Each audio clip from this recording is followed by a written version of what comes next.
అస్సలాము అలైకుం వరహమతుల్లాహి వబర్కాతుహు. అనంత కరుణామయుడు అపార కృపాశీలుడు అయిన అల్లాహ్ పేరుతో ప్రారంభిస్తున్నాను. ఈరోజు మనం హజరత్ ఫాతిమా గారి కొత్త ఇంటి గురించి తెలుసుకుందాం. పెళ్లికి ముందు హజరత్ అలీ రజలన వారు దైవప్రవక్త సల్లల్లాహు అలైహి వసల్లం గారి ఇంటి సంరక్షణలోనే ఉండేవారు. ఫాతిమా రజలను పెళ్లి చేసుకున్న తర్వాత కొత్త ఇంటి అవసరం ఏర్పడింది. అలీ గారికి చాలా దూరం ఒక ఇల్లు దొరికింది. కానీ ఫాతిమా గారికి మాత్రం తన తండ్రి ఇంటికి దూరంగా ఉండడం ఇష్టం లేదు. అన్సారీ సహాబీ అయిన హారిసా బిన్ నోమానీ గారికి మదీనాలో అనేక ఇళ్ళు ఉండేవి. అందులో కొన్ని ప్రవక్త మస్జిద్ అంటే మస్జిదే నబవీకి దగ్గరలోనే ఉండేవి.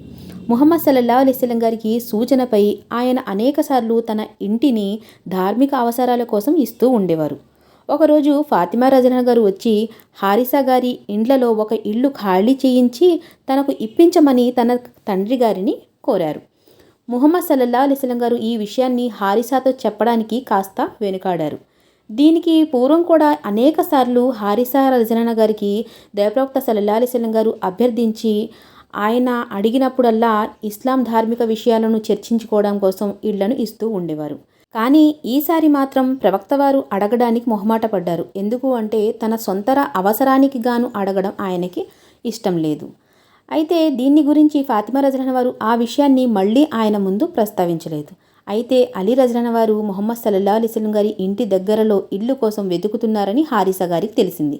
హారిసా గారు ముహమ్మద్ సల్లల్లాహు అలైహి వసల్లం గారి దగ్గరికి వచ్చి ప్రేమతో మర్యాదపూర్వకంగా ఇలా అన్నారు: ఓ దైవ ప్రవక్త, బనూ నజ్జార్ ఇళ్ల కంటే నా ఇల్లు మీ ఇంటికి సమీపంలో ఉంది.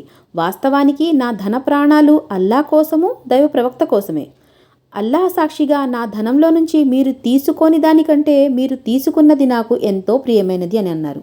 ముహమ్మద్ సల్లల్లాహు అలైహి వసల్లం గారు హారిసా ప్రేమానురాగాలకు చాలా సంతోషించారు. ఆయన కోసం దువా కూడా చేశారు. ఆయన కోరికను ఆమోదించారు.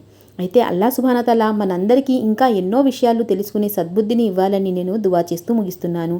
అస్సలాము అలైకుం వరహమతుల్లాహి వబర్కాతుహు.